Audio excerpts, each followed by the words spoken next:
bao thai onye nwanyị nwere uru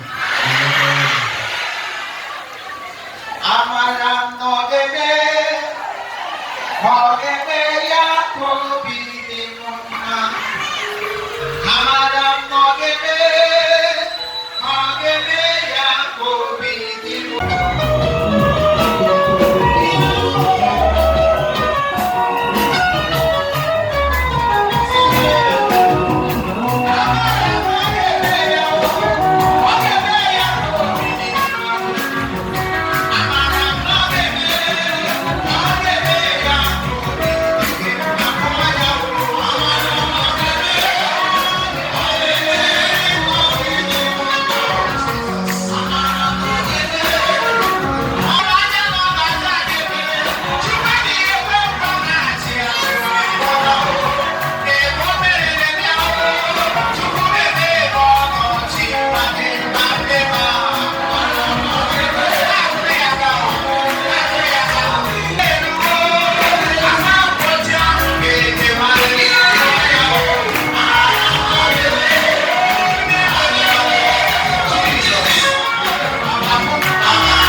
ịmụcha ha at least agba gọvanọ n'ụwa ya bido nyere anyị aka nne nnọọ ọlọdụ asị na-abụ n'ihi bụ ọwa afọ ime ka ọwa eze ọga eze gbalụ ka ọwa afọ ime ọfọ nwere ụdị asa abụọ anyị ga na-eze erere ebe n'ọnụ ọbụ na onye ahụ dị ime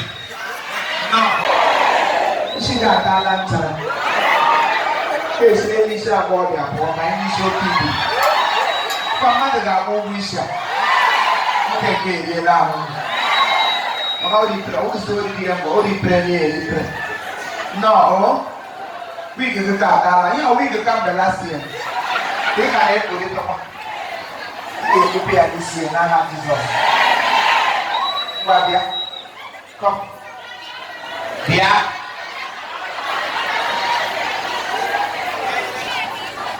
onye bụ aka chọrọ aka ị ga-apụta ihe nọ left side ele ahụ ofensa ya ele otu esiri mụọ bụ were aha metụta gị oyi a na-ekwu na isi adịghị gị mma ha were aha aka adịghị mma nke ọ bụ what is your name? Faith Ọbaji Ọbaji erikwe n'iji ya mụ awụ ụlọ ndị n'ụsọ ọba ede ịhụna na anyị makọọla onye ebe mmadụ onye ebe iwu pụta na fan dị ọmụ na gata where are you from? Kusiki na na-eme onye ebe ebe ka ị na-atụ maịkị ụjọ maịkị ọwa ajọ mma di ya n'ọnụ onye ebe ka nkwụsị ike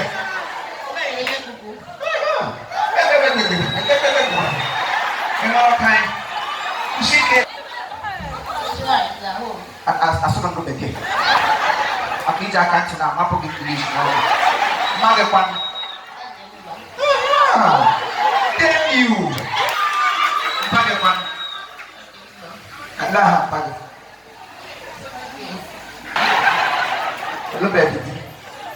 How old is this your lashes? How old are how long have you been using it?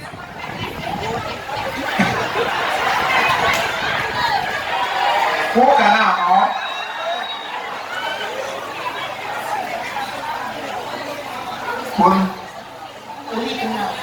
Come here with the other lunch. Or second hand in Israel. I know Israel and I know they borrow me like this. What are we after this?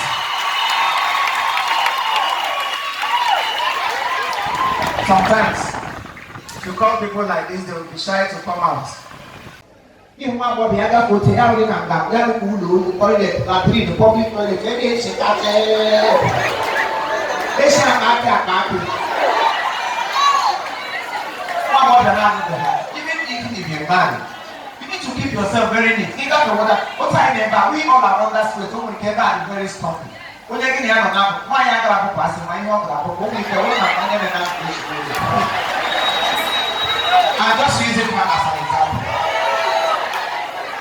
Everybody can hear a perfume, body spray, all those things. Oh, yes! Oh, they're great! Oh, they make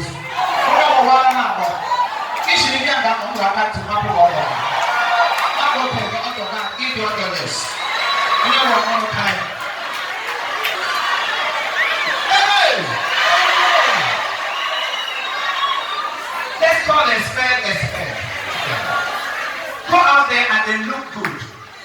Your husband will look at this is the season they are looking. So many mothers, they will get it out of Manolo. But I think that my head they are looking out to get a very beautiful dancer for their wife, for their children, both husband as well. So look at the way you dress. Before you go out, check yourself. Is there any indecency in your appearance? Because you will be addressed the way you dress. If dress but if you dress well, you will see prominent men stopping you. See, I know you messy, or messy. Get that when you carry this head.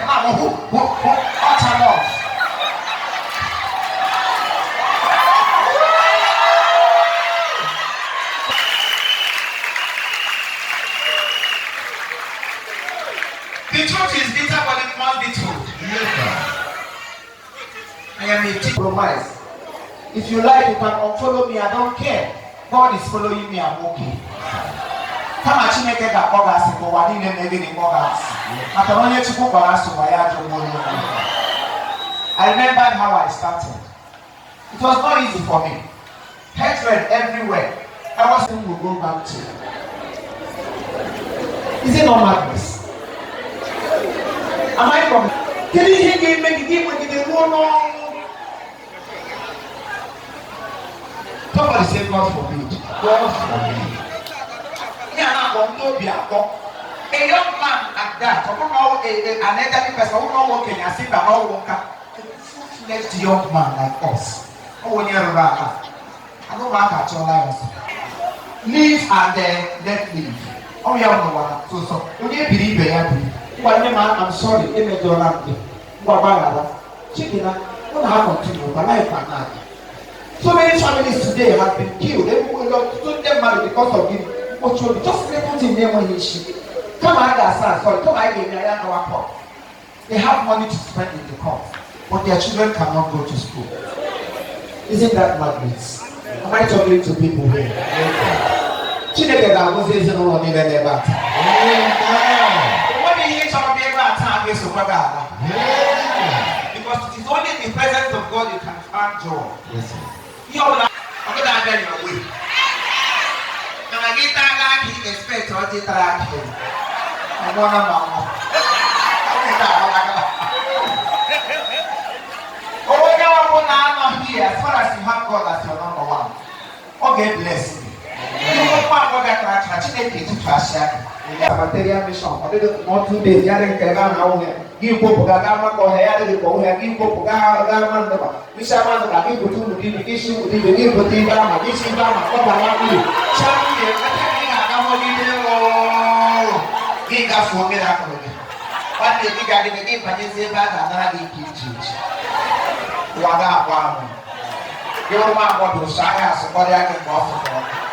Somebody say I reject her. I reject her. Because I saw everybody jumping up with full heart and happiness. It is only those who have a good heart that thing is meaningful to her. For you are shouting amen on top of envy and hatred inside your heart. And you think God will answer you. God does not answer such prayers. It is only your heart. Oh, many of us are buying your mind. You my God, I found the hand. To find out you are holding yourself. The man of God had him go money because such a reward. You know that a woman. For me, man, you don't the way you dress is even scary. Oh, God, you got to give so many men. Your own husband. You are dressing to entice every other man. When I went to the church one day, I called out one lady inside the church. If I got there, if you are holy, my wife got here and I had to cook for me. Yes, my wife cannot dress like that in my house because I know my house, people frequent my home. She cannot dress that way in my house. Not to talk of wearing such clothes to the house of God. Who are you deceiving? Our man of God here cannot do everything for you. We all are adults. We know what is good. To use your mirror to act. Actually ask some things. I will first of all go to my standing mirror and look at myself. I will act to my mirror and see how funny I am. If I'm not doing it well, my mirror will tell me the truth. So use your mirror so that God will speak. And then make a guy rock up from bottom and bottom. Say back up a guy and then make a push.